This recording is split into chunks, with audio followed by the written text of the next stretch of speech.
Good evening, everyone, and welcome to this live interactive telephone town hall with Congressman Kevin Mullin. My name is Robin, and I'll be moderating the call this evening. As I mentioned, this is an interactive forum, and we'd love to hear from you this evening. During the call, we'll be taking questions from constituents like you, and we'll do our best to answer as many questions as we possibly can this evening.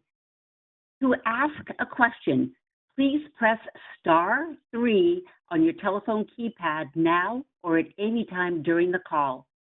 You'll be placed in line to speak with a staff member. That staff member will take down your name, the city that you live in, and your question. If you hear your name again, you'll be live on the call and able to ask Congressman Mullin your question directly. If you are streaming the event this evening, you can post your name and question below the streaming player. You may also sign up for the Congressman's e-newsletter by pressing *6 at any time during this call. Again, if you have a question, please press *3 now to ask your question or *6 to subscribe to the Congressman's newsletter. And with that, I'd like to turn the call over to Congressman Kevin Mullin. Congressman, you are live and the floor is yours, sir. Thank you, Robin. Wonderful to be with you all this evening. I am Congressmember Kevin Mullin, and I wish I was hosting this emergency digital town hall under better circumstances. But we are in a crisis in America, and we cannot sit idly by. Tonight, we'll be talking about the Trump administration's inhumane and deadly approach to immigration and the damage he is doing to our democracy. I'm joined by two impressive attorneys focusing on constitutional law and immigration law, and you'll have a chance to ask us some questions. You can also participate and watch a video at kevinmullin.house.gov/live. That's kevinmullin.house.gov/live for a video presentation of tonight's digital town hall.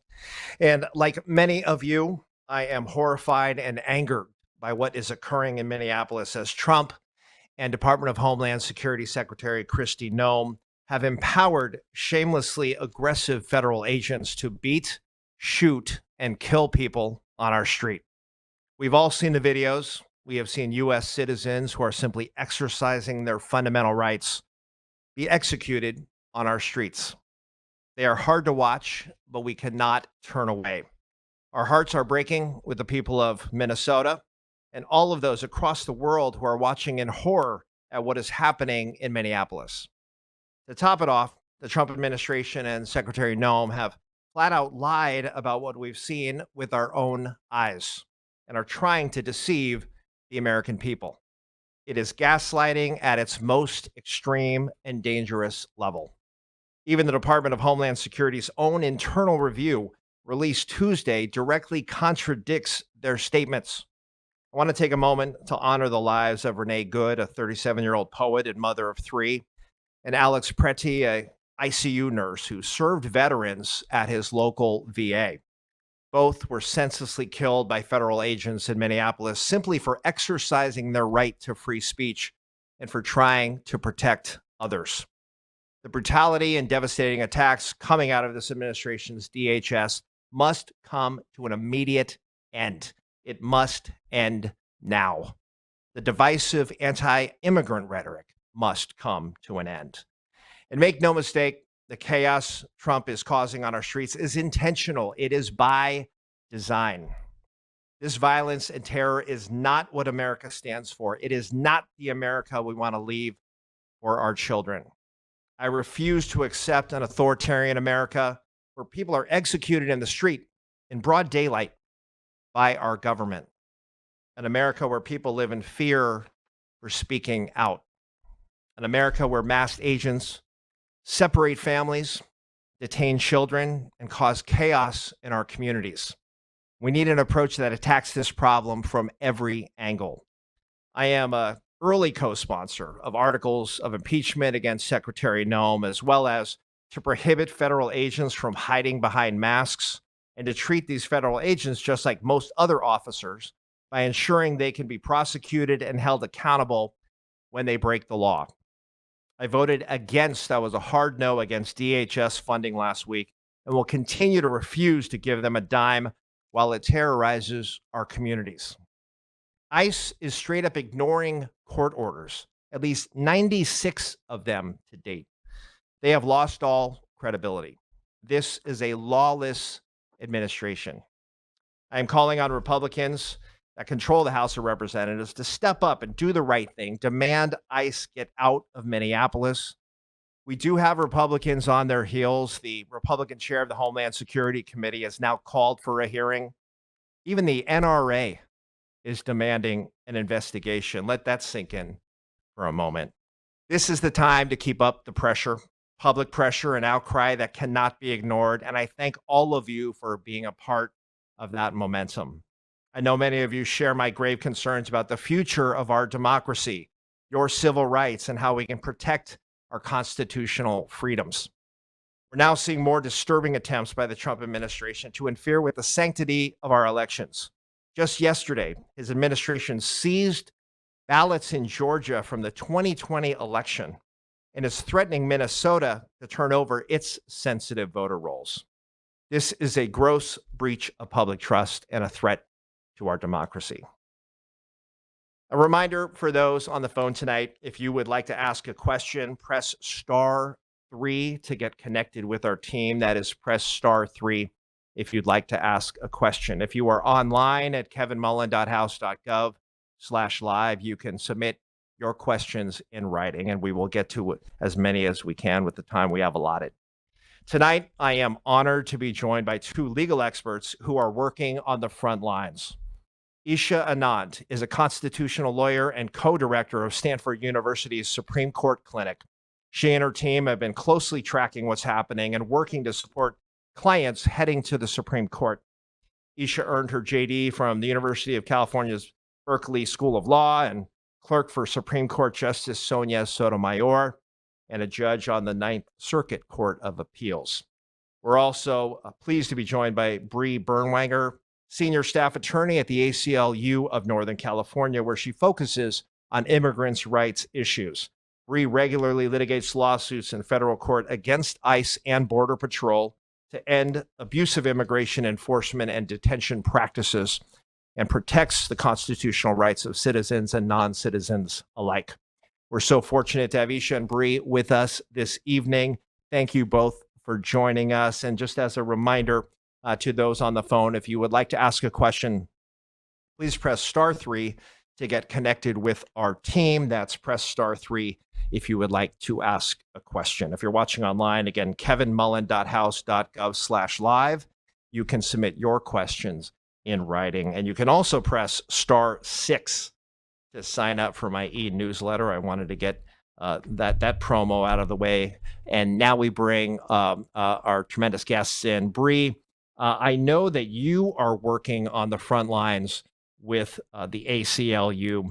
What are some of the ways that people's rights are being potentially violated as part of the Trump administration's aggressive actions in communities like Minneapolis? And what could the broader impact be to our democracy? Thank you so much for having me, Representative Mullin. It's great to be here. And thank you to those of you who are participating in this important event. I think what we've seen in Minneapolis, which follows what we saw in LA, Chicago, what we've been seeing in Maine and across the country, is our most fundamental rights that many of us take for granted, being absolutely trampled on by lawless federal agents who are equating peaceful dissent and protest with interference in federal law enforcement. That's not what's happening. We're seeing federal agents obviously ignore the First Amendment right to protest. We're also seeing them, just to put it colloquially, completely disregard our right to be left alone. The Constitution protects us from being stopped by federal agents, from being arrested, unless there's a good reason. And the color of our skin or the fact that we may be speaking Spanish is not a good reason. The fact that we are protesting is not a reason to stop or use violence against someone. These are things that these are just things that I never imagined I would be saying in a community forum, because they're so obvious and fundamental to our democracy and to our social contract with one another and with the government in the Constitution. And so, your second part of your question, what could be the broader impact to our democracy? I don't want to take for granted that people of color have been experiencing violence at the hands of police and law enforcement for a long time. But the scope and scale and impunity of violence, disrespect for First Amendment and Fourth Amendment rights that we are seeing right now is truly extraordinary. It is interfering with people's ability to go to school, to go to work. It's not just interfering with our democracy, it's interfering with our daily lives. It's interfering with the daily lives of people in Minneapolis, just like it did in LA, in DC, in Chicago, when the federal government decided to, really swarm those places. For those of us sitting here in California, in Northern California, who may not have experienced it, it's obviously still an enormous concern. It's being done in our name, and there is no reason to believe it won't happen here if we don't stop these agencies now. Thank you for that. There are moments when it's actually difficult to wrap your head around what is happening here with the violation of our Constitution and people's basic rights and freedoms. Isha, you're a constitutional law expert. Can you help our audience better understand the relationship between the federal government and state government? Bree mentioned local law enforcement. There are conflicts really between ICE and Border Patrol and the local law enforcement that are trying to deal with this whole situation. What are the rules for what the federal government can and can't do within a state's jurisdiction? And what tools do states have, for example, to stop them? So first of all, thank you, Congressman Mullin, for doing this, for your work to try to hold Secretary Noem and the rest of the federal actors responsible for these atrocities to account. We're all very grateful. So I'm so glad you asked this question because there's been a lot of misinformation, right? J.D. Vance tweeted out and said, federal officials, absolute immunity, states can't touch them. It turns out that is not true. So there's two ways, right, to hold government actors to account. The first is criminal law. So states can prosecute federal officials. There are some advantages to states prosecuting federal officials, right? For instance, we all know about presidential pardons. Presidents can preemptively pardon someone. So hypothetically, the president can pardon someone for a crime they've committed, but that they have not even been charged with yet, which would hamstring a future administration. The president can't do that for a state prosecution. Now, there's one really important sort of guardrail, which is called Supremacy Clause immunity. What does that mean? So Supremacy Clause, it's part of the US Constitution, and it says basically federal law trumps state law. And that makes sense in a lot of cases, right? If federal officials are trying to desegregate a school in the South, states can't say, well, you're trespassing under state law, so we're going to prosecute you under state law. But Supremacy Clause immunity only applies if you are performing the, quote, legitimate exercise of your federal duties. That's super important. Legitimate exercise, right? Now, let's be candid. There's not been a Supreme Court case on this matter in more than a century. And so I don't know, as I sit here today, how to predict what the Supreme Court would do faced with a case like this now. But at least in theory, states have at their disposal prosecutions for violations of state criminal law, including things like murder, against federal officials, so long as those federal officials are acting in any way outside the scope of what's necessary to do their legitimate federal duty. I think we've all seen the videos. I think we all have some thoughts about some officers who may not have been acting in furtherance of legitimate exercise of their federal duties. The other way we hold people accountable is in civil suit. That is, we sue people and we ask for damages, we ask for money. That's really, really hard against federal officials. It used to be the case about 50 years ago. There's a case called Bivens that said you could sue a federal official and say, you violated my constitutional right. The Supreme Court has pared that back pretty much to nothing. There's another mechanism called the Federal Tort Claims Act That says that's not about the Constitution. That's about violations of state law. But it says you can sue for violations of state law. But there's another big exception there. And so the takeaway I want you to, I want the audience to have from this is states do have power, particularly criminal power, in terms of civil liability, right? What ordinary citizens can do to hold federal officials to account. There is much less. And I think this is a really important thing for Democrats to think about if they are in power in Congress.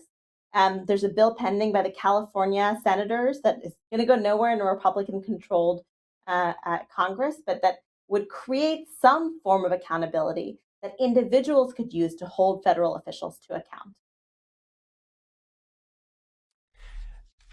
So those of you who watch our digital town halls know that we occasionally ask a poll question of our audience, and I suspect I know that this is going to get quite a strong majority. But our poll question, and I'm going to send this back to Robin. If Robin, you can read our poll question. We just want to get a little bit of feedback from our viewing and listening audience tonight, and then we'll go to some questions from our callers.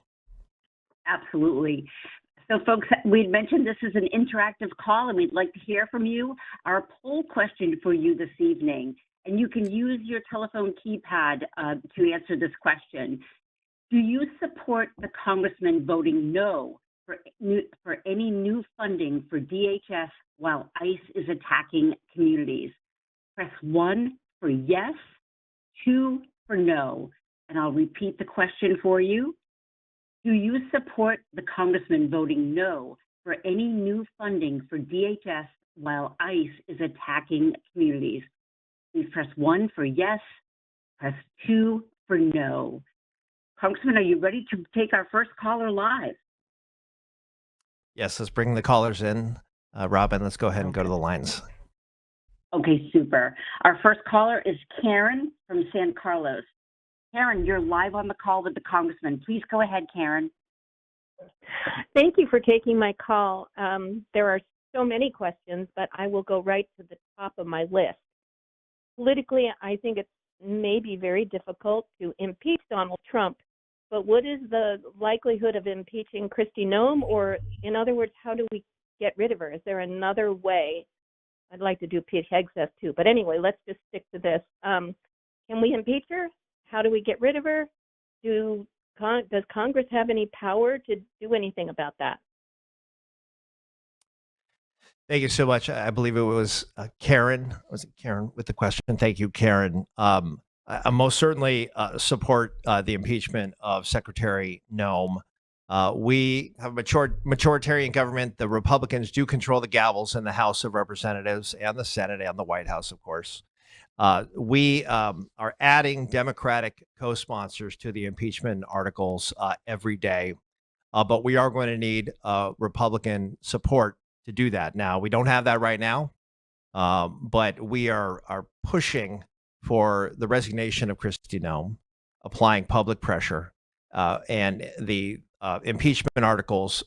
We would welcome the opportunity to move those, but need to peel off some Republican support. So we don't have that level of support at the moment, but I think if you read the tea leaves, the administration is not happy with how, and I say the administration, the White House is not happy with how Kristi Noem has handled the situation. She really got out there before any investigation and asked us to not believe what our own eyes were seeing. Totally and completely irresponsible, calling Renee Good a domestic terrorist. Using that kind of language is absolutely unconscionable, frankly. This morning, I'm watching Good Morning America, and I see her face on a public relations campaign funded with taxpayer dollars promoting these detention centers and what ICE is doing. It is completely beyond the pale. So she must go, and we will continue to put the pressure on. So thank you, Karen, for the call. Robin, do we have another caller we can go to? We sure do. And before I take that caller live, I just want to remind folks, if you've just joined the call, you can ask the congressman a question by pressing *3 on your telephone keypad. And if you're interested in staying up to date on what the congressman is working on, you can join his newsletter by pressing *6. Congressman, we've got Constance from San Bruno. Constance, you're live on the call with the Congressman. Please go ahead. Yeah, I have been following all of this on my emails and on the internet. I don't watch television because I get too depressed. But anyway, my question is, we know what's going on, basically, and we know that the courts are trying to fight what's going on. We know that the people have. I've been involved in the No Kings marches, and But what I'd like to know is, it doesn't seem like there's anything that's really helping. The courts don't seem to have as much effect as we'd like.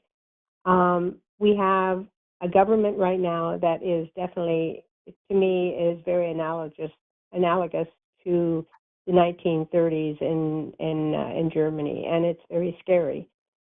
My question really is for all of you is, are we looking at a civil war down the road?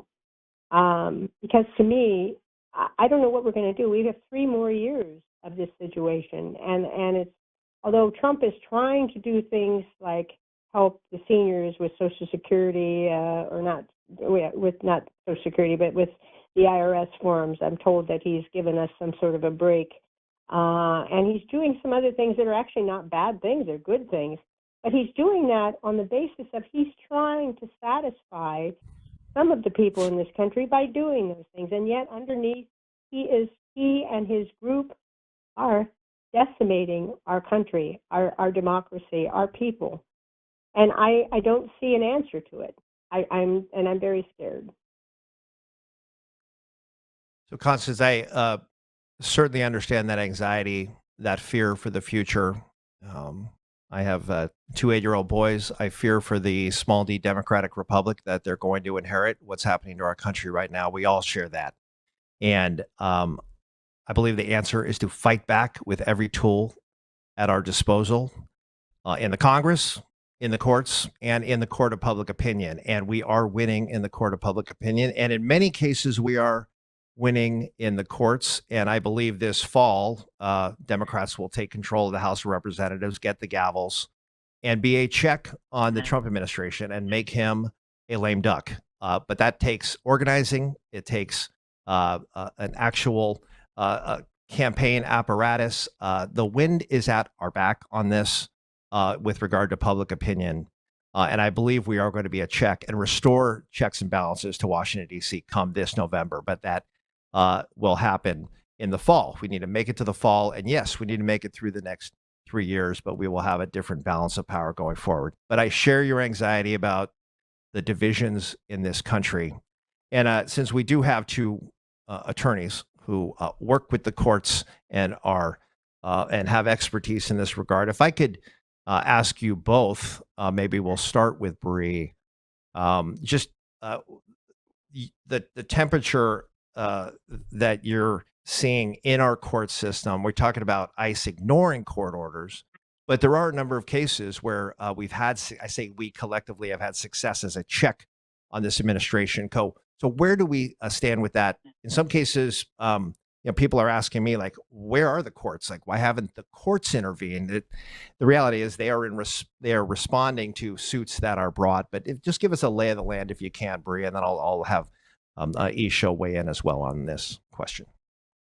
Yeah, thank you so much for the question. And I also, can completely understand the fear and concern. I think we see a couple of different patterns in the courts.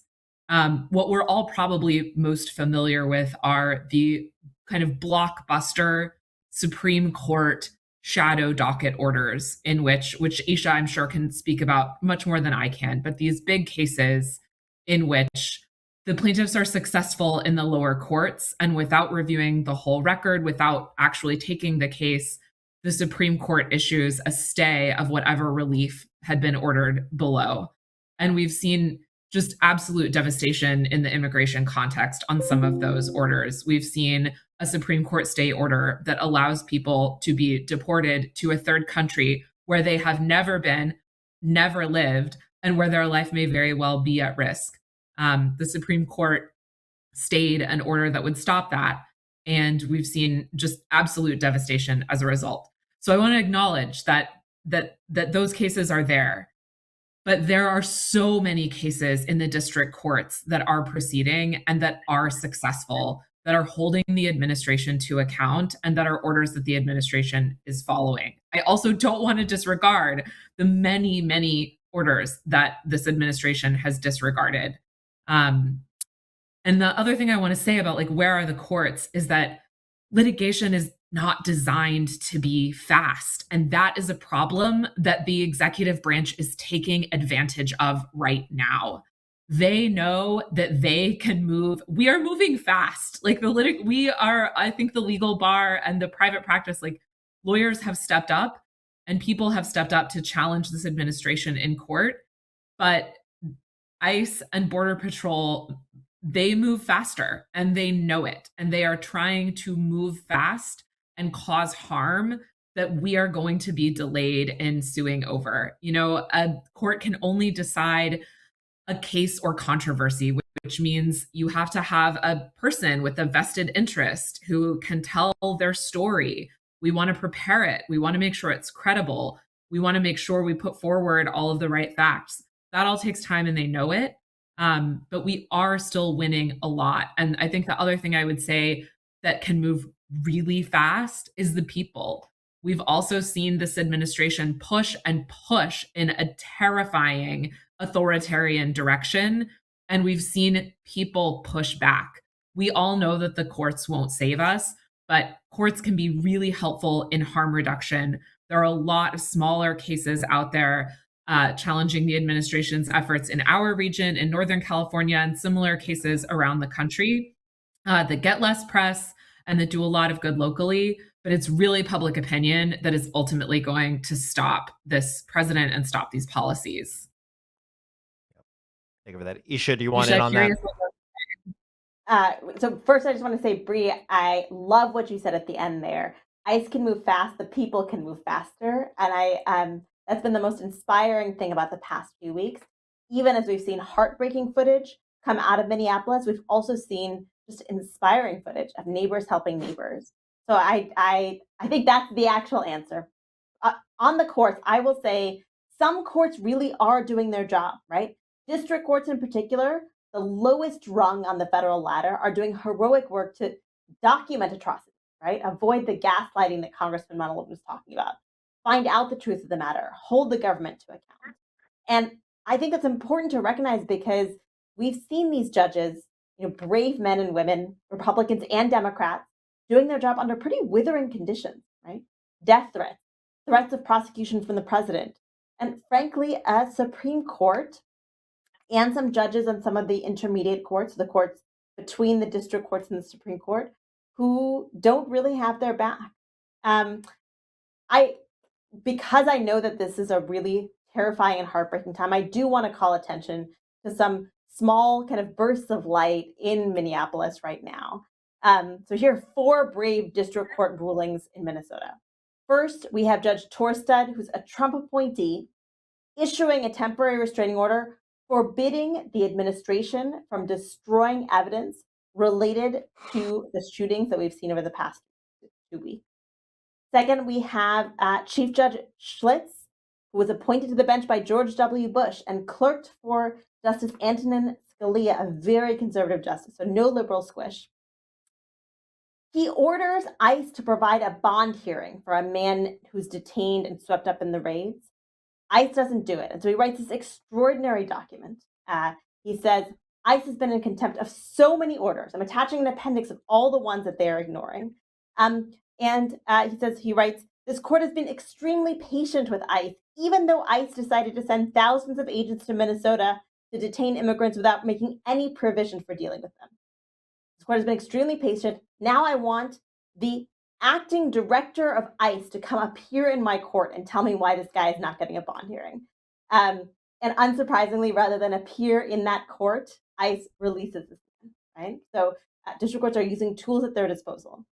Third situation, again, Chief Judge Schlitz, Attorney General Bondi announces she's going to investigate some protesters at a church as domestic terrorists, and she tries to get arrest warrants.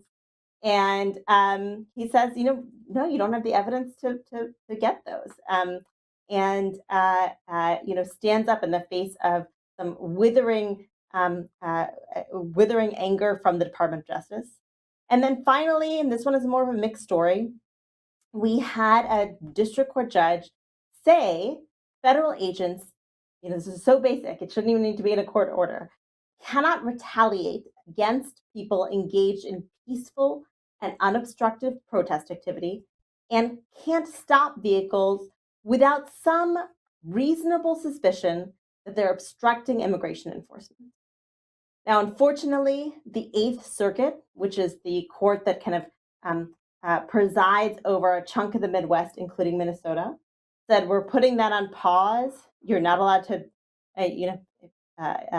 we're not going to let this court order stand. But I don't want to downplay the number of court orders and the ways in which they're making a difference, the ways in which courts are doing extraordinary things, like demanding that the head of ICE show up in court in one man's immigration hearing just to explain why ICE has not been following court orders. And they're having an impact. We're seeing them having an impact in case after case. And so I think the takeaway is, this administration can see the writing on the wall. We can see them making change already, moving Greg Bovino out of Minneapolis. Courts are making a difference, but they can only do it in one case at a time. And, what Congressman Mullin said is, I think, the actual answer, which is we need to make sure that we take one branch of the federal government come this fall so that we can create more tools and do more to help courts help us. So, Robin, I believe you've been tabulating the results to our poll question. I'm going to ask you to give whatever results you have on that, and then we'll go to another caller. You bet. So, folks, we asked you, do you support the congressman voting no for any new funding for DHS while ICE is attacking communities? 96% of you said yes, you do, in fact, support the congressman. 4% of you said no. Congressman, our next question comes from Mary. She submitted her question online, sir. Mary asks, how is it possible in our country that ICE and DHS have complete immunity?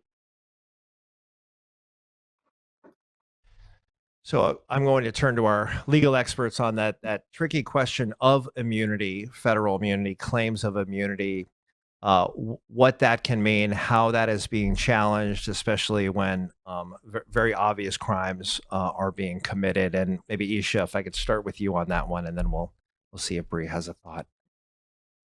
Of course. So I want to start with the bottom line, which is that there is no such thing as absolute immunity for federal officials. Now, when federal officials are legitimately engaged in conduct that's necessary to carry out their federal duties, it is true that states can't prosecute them. And again, that's the way our country is supposed to be set up, right? When federal officials come in to desegregate a school, we don't want local state officials getting to prosecute them. However, that only applies when federal officials are performing the legitimate exercise of their federal duties. It's got to be something that's necessary and reasonable for an officer to do. And we've seen, we haven't seen a Supreme Court case on this in over a century, but we've seen courts around the country, lower courts, having to adjudicate these from time to time. The kind of most recent case was, folks may remember the case of Ruby Ridge, where an FBI sniper unfortunately killed the wife of someone who was an armed suspect. And, the 10th Circuit, a judge wrote an opinion saying, yeah, there is supremacy clause immunity. Yes, it is hard to prosecute federal officials, but all of that only applies when they're doing something legitimate that's necessary for their federal duties. And I think, speaking for myself personally, watching some of the video footage out of Minneapolis, I think it is really hard for some of these federal officers to argue that they are doing something that's legitimate, reasonable, or necessary for a federal duty. Comprehensive answer. Just offering you, Bree, if you want to hop on that. No, I think that's exactly right. Thanks, Isha. Yeah. Okay, Thank Robin, you, let's bring ladies. another caller in. We're stacked up Yes. here with our calls, so let's try to get to We another are, sir. We've got Cameron from San Mateo. Cameron, you're live on the call with the congressman. Please go ahead, Cameron. Hello, Congressman Mullin. My name is Cameron. I am a resident of San Mateo, and so I am one of your constituents. But I work in Santa Clara, and so although I think Bay Area altogether was pretty devastated not to see the Niners make the Super Bowl. It is still going to be at Levi Stadium, and so given the level of affection that the administration has for California and for the Bay Area in particular, I am concerned about ICE activity or basically this being used as an opportunity to show force, right, in the Bay Area, much like we've seen in other areas. And so my question is really around public safety and wondering if you had any knowledge or information about any efforts that are underway to sort of protect the very small, close-knit communities of the Bay Area, in particular Santa Clara, given that we're going to have the Super Bowl here in a few days. Yeah. Thank you for that, Cameron. I share the concern about that. We have not heard anything to this point.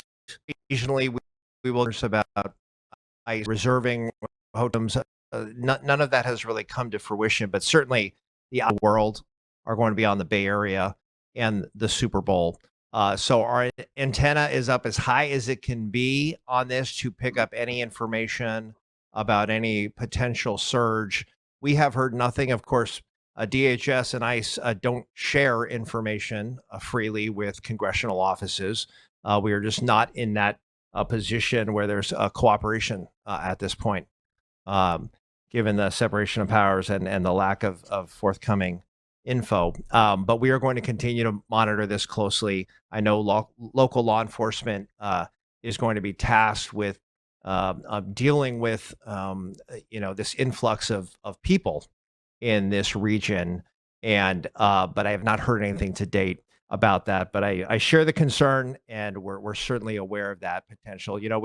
For these large events, we have task force that work on human trafficking, for example, that are working in a constructive manner, in a task force way, intergovernmental, to make sure that any human trafficking, for example, is dealt with. But on the immigration enforcement piece, look, I don't put anything past this administration, so we're going to be monitoring it closely, and we'll be in contact with local law enforcement to be aware of any preliminary planning they have if that were to materialize. So thank you, Cameron, for the question. Robin, let's go to another call. Yes, we've got actually an online question, sir. Luana asks, why does ICE have the ability to go wherever they damn well please? Well, Bree, do you want to take a stab at that one? I mean, we're talking about an executive agency, a rogue one at that. And we have a community in Minneapolis that wants ICE out of that community and has made it abundantly clear at the chaos that's being triggered. Can I just say that I believe that the chaos it's by design. We are trying to the administration is trying to trigger chaos and regularize, normalize the images of federal law enforcement in our streets, and then similar to the National Guard deployments, wanting to normalize the images of military personnel in our streets. This is part of the authoritarian playbook, Stephen Miller's authoritarian playbook. But Bree, do you want to just speak to that general question there? Yeah, absolutely. So it's true that as a federal agency, ICE has authority to operate across the country.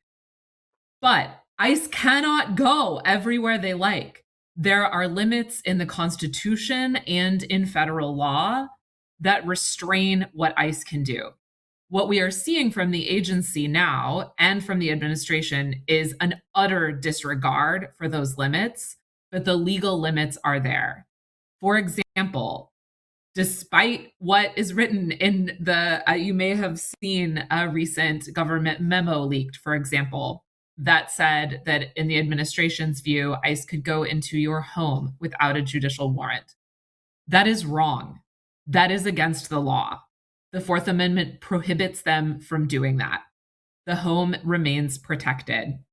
Similarly, what we've seen across Minneapolis, in addition to the violence against protesters, we've seen just lawlessness in terms of the way ICE and Border Patrol arrest people. They don't have a warrant, they don't have a target. They grab you based on the color of your skin or what you're saying or how you're speaking. That is also illegal, both under the Fourth Amendment, but also under statutes that were written to restrain ICE.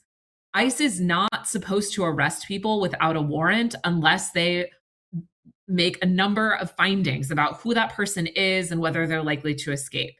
They have been ignoring that rule for a long time. It's time to take away, the limited opportunities that the law already gives them because they're abusing them and they're blowing through them.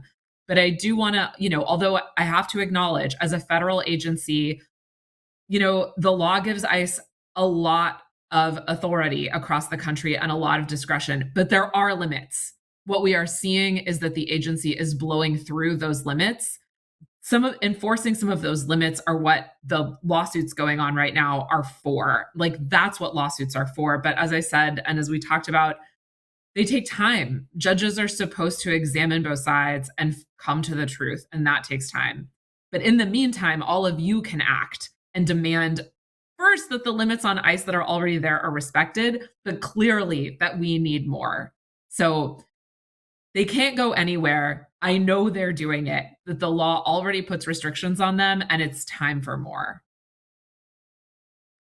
So, Isha, I want to wedge a question here for you, if I can, about the Insurrection Act. So Trump has been referring to the Insurrection Act in Minnesota. I think he's pulling back a little bit based on what's happening with public opinion. But what is the historical precedent when it comes to the Insurrection Act? How is this situation different, maybe? And how could it be challenged if, in fact, that is invoked as we are approaching an election cycle here in 2026? So I found this a terrifying invocation, and I think it is a really bad sign of the times that an elected leader is citing that provision so casually. We have a robust tradition in the United States of the military staying out of domestic law enforcement. We do not call the military on our own people. That said, the Insurrection Act is designed for an incredibly limited circumstance.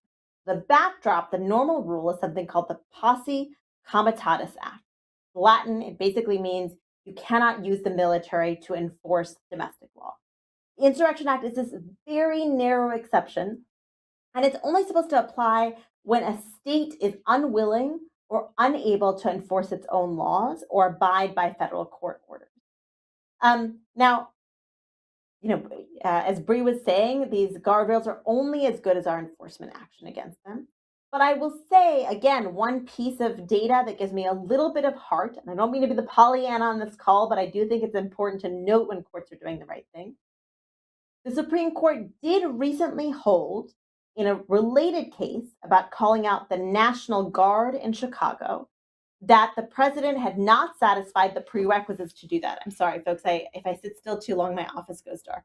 That the president had not satisfied the prerequisites to do that.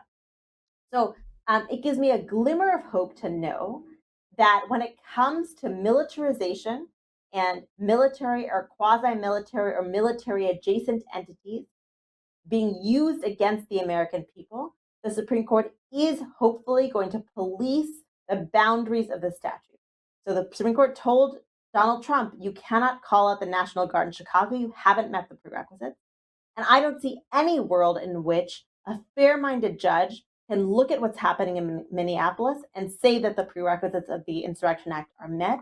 I know it is terrifying to have a commander-in-chief who's even willing to invoke that, but I remain optimistic that our norms and guardrails around that will hold, and hopefully those are not famous last words. Appreciate that note of optimism. Robin, let's go to another question. Yes, sir. We've got Suzanne from San Bruno. Suzanne, you're live on the call. Please go ahead, Suzanne. Hi, yes. As I said earlier, I was speaking with the representative. I live in a mixed status home. We're in the process of immigration paperwork for my husband, and I see in Minneapolis and on the news that the ICE border control they go into homes without warrants. Constitutionally they can't come into my home, but they're knocking down doors and dragging people out. How do we protect ourselves from that? It's like they have carte blanche to do whatever they want. Thank you for that, Suzanne. Bree, I'm going to toss that one to you. If you can. Yeah, Suzanne, it's such a difficult question because what you're asking is really like, what do you do when an agency ignores the law? You know the law, which is that these agents are not allowed to come into your home unless they have a judicial warrant. So you know what your rights are, and you're asking, what do I do when an armed federal agent has blown through my door and tells me they don't care what my rights are? That's a really scary question. And it's one that's hard to answer as a lawyer because my legal answer doesn't work. You know what your rights are, and you know how to assert them. And I think all of us here really need to remember your question as we think about what we do next and what the stakes are. This may be, I know this is an unsatisfying answer. And I also think it's important to prepare yourself and your family with your local rapid response hotlines, know who to call, have a safety plan. I mean, those are the practical answers. I'm a lawyer, but those are the practical answers that I would offer to someone who fears that kind of unlawful intrusion. And frankly, it's something that we all have reason to fear right now. So I think we all need to keep pushing back, assert your rights, be prepared. We have an incredible rapid response network here in Northern California, including throughout the peninsula.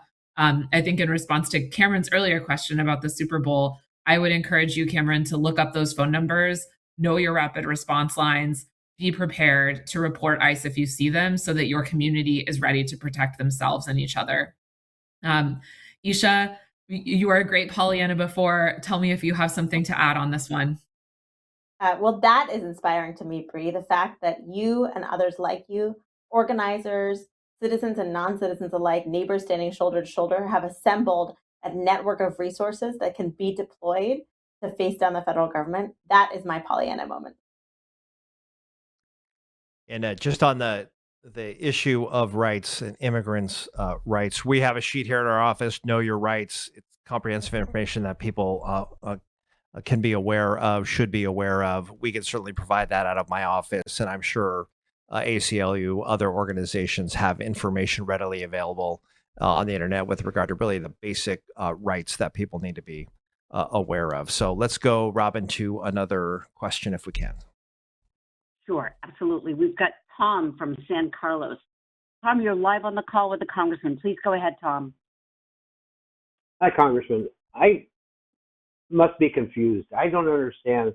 From what I'm understanding is most of the people that are being detained are in the system, either seeking asylum or got green cards.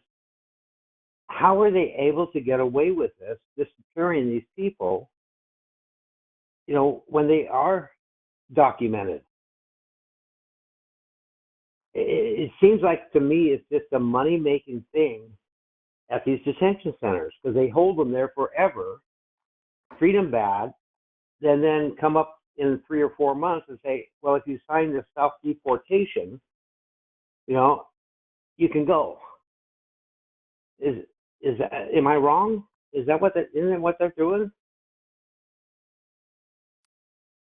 Isha, should we start with you on that one? If you have a ready answer, and again, no great answers on this when you have rogue administration of our immigration policies, but Isha, what do you have to say on that? Well, I'll say one quick thing, and then Bree, I'm eager to hear your thoughts as someone who represents non-citizens every day. And that is, you're absolutely right about what's going on. And also, courts are starting to get wise to this. Now, I say starting, and folks in this call may laugh, like, how could it have taken them so long to catch on? But courts have like a real, what they call the presumption of regularity. They try to believe federal officials kind of at all costs. I've seen this over and over again in litigation. What we saw in Minneapolis, we saw this judge that I mentioned, Chief Judge Schlitz, write an order saying the practical consequence of what's happening here is that ICE is able to keep people in jail longer. Someone who should stay in Minnesota is being flown to Texas. Someone who's flown to Texas is released there and told to find a way home. That's a direct quote from the order. And so judges are starting to wise up to what's going on here, which is that no, ICE is not allowed to detain many of the people that they're detaining, but by the time their family finds them, they've been moved to some place that's maybe out of that jurisdiction. By the time they're able to file in court and get the courts to intervene, they've already suffered extreme trauma. They've been separated from their families. They may have lost a job. They're in another state. They're being treated in horrific conditions. And all I can say is that the immigration system was not designed for this, right? It was not designed for kind of willfully not even bothering to figure out someone's status before scooping them up. I hope that as we're seeing judges wise up and understand that what's happening here, the process is the punishment, right? They're trying to make it as brutal as possible before someone can even get into court. I hope that as judges wise up, they'll start to think about remedies. Bree, I'm eager to hear from you. I know that you're representing folks who are in this position all the time. Yeah, thanks, Isha. I mean, everything you said is exactly right. And your description of how these raids are being conducted is exactly right. We are just seeing sweeps in which people, often citizens, but certainly people who are immigrants, people who are already in the system, who've been complying with all of the requirements that ICE and our immigration system put on them, which it is not easy to do. We're talking about navigating a system that is all in English, that requires you to navigate multiple federal agencies. And so many of the people who we've seen arrested, not only in Minneapolis, but around the country in these lawless raids, have been people who are following all of our rules. You are right that it's illegal, partly for the reasons we already touched on in this conversation. ICE and Border Patrol are not supposed to be arresting people without a warrant unless they've evaluated them. They've blown through that. And I'll also say, one example I can think of is Greg Bovino's first raid that I'm aware of was down in Kern County a year ago, the week of January 6th of 2025. It was before the inauguration. He went on the media and said they did sweeps, traffic stops. They picked up farm workers. They picked up people at Home Depots, people who'd lived in the country for decades, many of them U.S. citizens, some not, but there was no evaluation of who they picked up. Greg Bovino went on the media saying this was a targeted operation seeking out the worst of the worst, a story that we are all very familiar with and we all now know is a lie. In that operation, one of the over 80 people who they picked up did they have any information on before they were arrested. We've seen those tactics just explode. And I think for me, what it comes down to is really hammering in and recognizing that what this administration says about their immigration policy, that they're going after people who've committed crimes, people who are harming others, that is not what they're doing.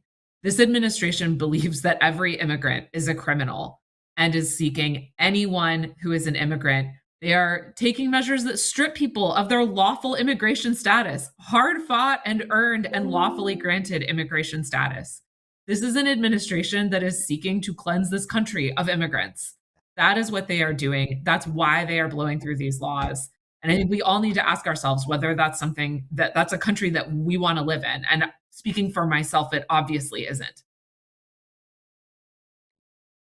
Thank you for that, Bree. Robin, let's bring in another question. And I do want to mention, we're going to do the best we can to capture questions that have been submitted, and my office will be properly responding as best we can to that. But Robin, let's go to a question now.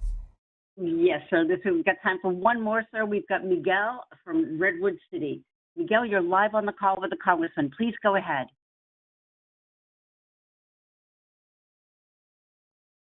Hi, Miguel. You're live on the call. Please go ahead.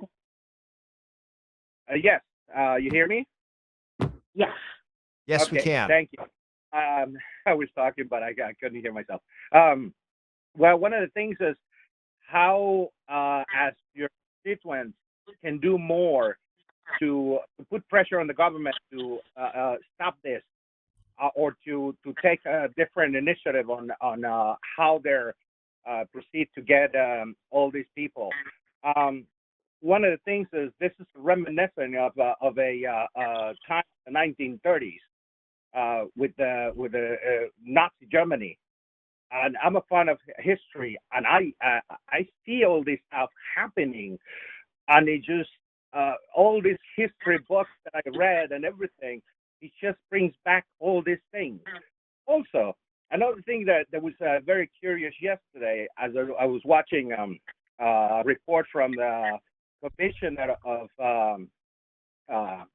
Corrections in Minnesota, that the narrative that ICE is putting out there, that they're getting all these thousands of people and all that into capturing all this, he comes out with 300 and some that actually had criminal records.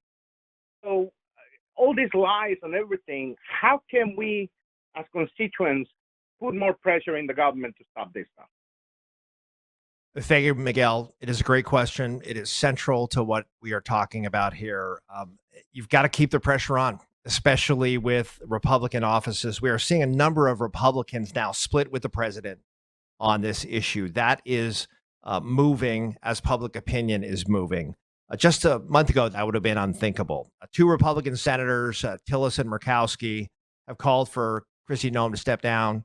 Even Ted Cruz, of all people, is starting to waver a little bit on this issue. The Republican candidate for governor of Minnesota dropped out of the race. He called the situation a, quote, unmitigated disaster.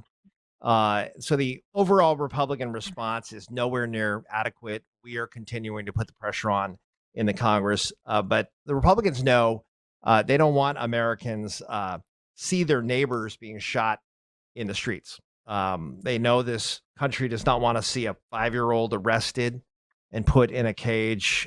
If you have family or friends, particularly in so-called purple districts across this country, I encourage them to please call their elected officials, demand that this stop now. So with that, I do want to thank Isha Anand from Stanford University, Bree Bernwanger from the ACLU for being here with us tonight. Your expertise is so very appreciated. We're grateful for you taking the time and all the work that you are doing to defend our democracy. Thank you to everyone in our audience for joining me in this fight. I am the co-chair of something called the House Democrats Task Force on Strengthening Democracy, and it's going to be job number one to make sure that we do everything in our power to ensure an election happens in November of 2026. I believe the House Democrats are going to prevail, and we're going to have checks and balances again. And Article 1 of the Constitution will be front and center for the House Democrats, the power of the Congress, the House of the people. And thank you to everyone for speaking up, standing up to what you are seeing and speaking out. And we need to rebuild our country so that we can preserve our republic and give that small d democratic republic to our children and our grandchildren. It is an honor to represent you. I look forward to continuing to host future town halls, engaging with you on efforts to protect our democracy. So very honored to represent the 15th Congressional District. I'm your Congressman, Kevin Mullin. Thank you for being with us tonight. And please stay tuned for future digital town halls and in-person town halls. We have many planned coming your way. So thank you very much and have a good evening. Thanks, everyone, for joining this evening's telephone town hall with Congressman Kevin Mullin. If you'd like to stay up to date on the Congressman's work, please follow him on Facebook at Congressman Kevin Mullin, on X, Instagram, and YouTube at Rep. Kevin Mullin, and on Blue Sky at kevinmullin.house.gov. And if you would like to subscribe to the Congressman's e-newsletter to stay informed, simply stay on the line and leave your name and email address after the tone. Thank you and have a good evening.